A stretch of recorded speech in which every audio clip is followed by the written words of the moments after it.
السلام علیکم، میرا نام ہے جبار اور آپ دیکھ رہے ہیں اسلامک اسٹوڈیو۔ اسٹوری شروع کرتے ہیں۔ سلطان محمود غزنوی اپنے کچھ سپہ سالاروں کے ساتھ جنگل کے راستے پٹک گئے۔ عصر سے وقت تیزی سے سورج ڈھلنے کی طرف گزر رہا تھا۔ سلطان جنگل میں راستہ تلاش کرنے میں سرگرم تھے کہ ایک ہندو دھرم کی شہزادی پر نگاہ پڑی جو اپنی کنیز کے ساتھ شاید شکار پر نکل آئی تھی۔ اکیلی شہزادی اور اس کی کنیز اس چیز سے بے خبر دریا کے کنارے پاؤں ڈبائے بیٹھے تھے کہ ان کے پیچھے ایک جنگلی ریچھ پہنچ چکا ہے۔ اس وقت تک کہ سلطان کا تیر اس کی حلق سے آر پار ہوتا وہ ریچھ شہزادی کی کنیز کو ایک ہاتھ کے پنجے سے ضرب دے چکا تھا۔ اس سے پہلے شہزادی اپنے ترکش سنبھالتی اور تیر کمان میں لگاتی شاید بہت دیر ہو جاتی۔ سلطان محمود غزنوی نے پیر در پیر تین اس جنگلی درندے پر دے مارے جس سے وہ ڈھیر ہو گیا۔ شہزادی کو یہ جاننے میں مشکل نہ ہوئی کہ اس مہارت اور بہادری کا مظاہرہ کوئی جنگجو سپہ سالار ہی کر سکتا ہے۔ شہزادی سلطان کی طرف متوجہ ہوئی، اظہار تشکر کے لیے وہ اپنے تعارف کرواتے ہوئے بولی،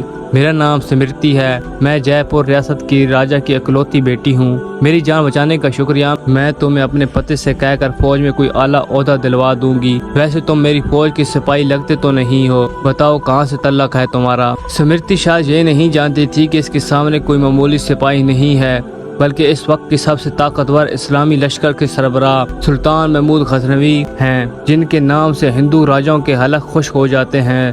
سلطان نے مختصر اپنی شناخت ظاہر نہ کرتے ہوئے کہا، دی کسی اور فوج کا سپاہی ہوں، چلے محترمہ میں آپ کو کسی محفوظ مقام پر پہنچا دوں گا، آپ میرے پیچھے چلتے جائیں، اندھیرا بڑا جا رہا ہے، راستہ نہ ملا تو شاید اس جنگل میں رات بسر کرنی پڑے گی۔ شہزادی سمرتی جان چکی تھی کہ یہ شخص لالچ اور خوف سے پاک ہے۔ وہ سلطان کی نظروں میں حیات دے کر خود کو محفوظ محسوس کر رہی تھی۔ جنگل کی خاردار جھاڑیوں کی وجہ سے شہزادی کا پیران مختلف جگہوں سے چھلنی ہو چکا تھا۔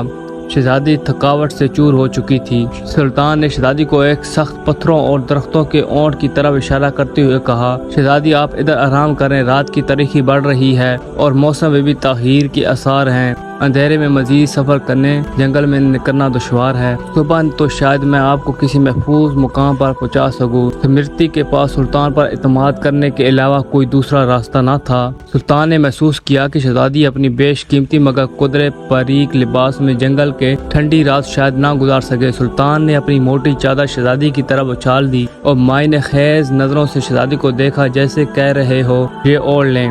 شہزادی نے بلا جھجک چادر اوڑھی اور ٹیک لگائی کہ درخت کی اونٹ میں پاؤں پھسال لیے۔ اس کی نظر سلطان کے چہرے کی طرف جمی ہوئی تھی جو نظریں جھکائے ایک قریب بڑے بڑے پتھر پر بیٹھ کر آگ جلانے کی کوشش کر رہے تھے۔ بالآخر آگ جل گئی۔ اس کی روشنی میں سلطان کا نورانی اور بھرا ہوا وجاہت والا چہرہ چمک رہا تھا۔ سلطان نے شہزادی سے قطعی نظر مٹی سے تیمم کیا اور نماز پڑھنے لگا۔ شہزادی کو جھٹکا لگا، یہ تو مسلمان لگتا ہے۔ ایک دفعہ شہزادی کانپ گئی، کہیں غزنوی کے لشکر سے تو نہیں ہے، یہ تو لٹیرے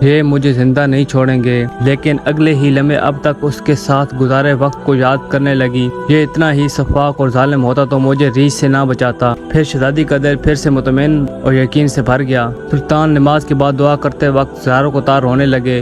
روتے روتے سلطان نے اپنے خنجر کی نوک اپنے پاؤں کے انگوٹھے پر رکھ کر اس کو دبا دیا۔ شہزادی دیکھتی رہی کہ یہ جوان مرد مجھ سے گفتگو میں بے تکلف نہیں ہونا چاہتا۔ اعلیٰ صبح سلطان نے شہزادی سے کہا، اب ہمیں نکلنا چاہیے۔ کچھ دور جا کر سلطان کو ایک سفید پتھر پڑا ملا جو سلطان کے سپاہی نشانی چھوڑ گئے تھے کہ راستے اس طرف ہیں۔ یہ اس زمانے کا ایک طریقہ تھا کہ جنگل میں پتھر چھوڑے جاتے تھے کہ پیچھے آنے والے راستہ جان سکیں کہ گزرنے والا کہاں سے ان کا ساتھی گزرا ہے۔ بالآخر شہزادی اور سلطان ایک ہموار راستے پر آ پہنچے۔ کچھ دور ایک چھوٹے سے گاؤں کے آثار نظر آ رہے تھے۔ سلطان نے کہا، یہ آپ کی ریاست کی حدود کا ہی گاؤں معلوم پڑتا ہے۔ شہزادی ہاں دیکھتے ہیں۔ گاؤں پہنچنے پر شہزادی نے گاؤں کے مکھیا کو بلایا۔ مکھیا اپنے کچھ ساتھیوں سمیت حاضر ہوا۔ شہزادی نے کہا، ہمیں 2 برق رفتار گھوڑے دی جائیں، کچھ خشک اناج اور سپاہی کو دیا جائے۔ شہزادی نے سلطان سے کہا، اجنبی ہمیں بہت حیرت ہوئی ہے تم پر، آخر تم کس مٹی کے بنے ہو؟ ساری رات تم اپنے خنجر سے زخم کھریدتے رہے اور میری طرف کوئی توجہ نہ دی۔ تم چاہو تو میرے ساتھ محل چلو، ہم تمہیں انعام و اکرام سے بھر دیں گے اپنی جان بچانے کے بدلے۔ سلطان نے گھوڑے پر سوار ہو کر شہزادی سے کہا، شہزادی صاحبہ، زخم اس لیے کھرید رہا تھا کہ آپ کا حسن میرے ایمان کو زیادہ نہ پہنچائے اور میری توجہ سے میرے درد کی طرف رہے۔ آپ کی طرف نہ بڑھے۔ شہزادی کیا تمہیں یہ موقع گنوانا نہیں چاہیے تھا؟ ہم سے خلوت میں ملاقات کے لیے لوگ اب ریاستیں اور دستبردار کر دیتے ہیں۔ سلطان شہزادی میں مسلمان ہوں، محمد مصطفیٰ کا غلام ہوں۔ میرے نظر آپ کے جسم پر نہیں بلکہ خود میری اپنی روح پر تھی۔ شاید میرے جسم سے گناہ کا داغ دھل جاتا، لیکن میری روح پر اس گناہ کا داغ لے کر میں اپنے نبی پاک صلی اللہ علیہ وسلم کے سامنے کیسے پیش ہوتا؟ مجھے گوارا نہیں تھا کہ کیونکہ الحمدللہ میں ایک سچا مسلمان ہوں۔ شہزادی یہ جواب سن کر اس سپاہی کے اپنے سچے مذہب اسلام کے ساتھ لگاؤ، محبت اور وفاداری دیکھ کر ان کے کردار سے متاثر ہوئی، جیسے اس کا دل اس اجنبی کے مذہب اور زندگی میں شامل ہونے کو بےقرار ہے۔ یہ کہہ کر سلطان نے اجازت چاہی۔ شہزادی اپنا اور اپنے فوج کا نام تو بتاؤ جاؤ، ہم یاد رکھیں گے۔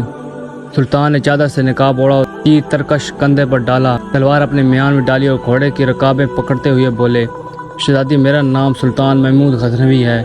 میں غزنوی کا عظیم اور شان فوج کا سپہ سالار ہوں، سلطان بادشاہ ہوں۔ یہ کہہ کر سلطان نے گھوڑے کو ایڑ لگا دی اور سر پر دوڑتے ہوئے آنکھوں سے اوجھل ہو گیا۔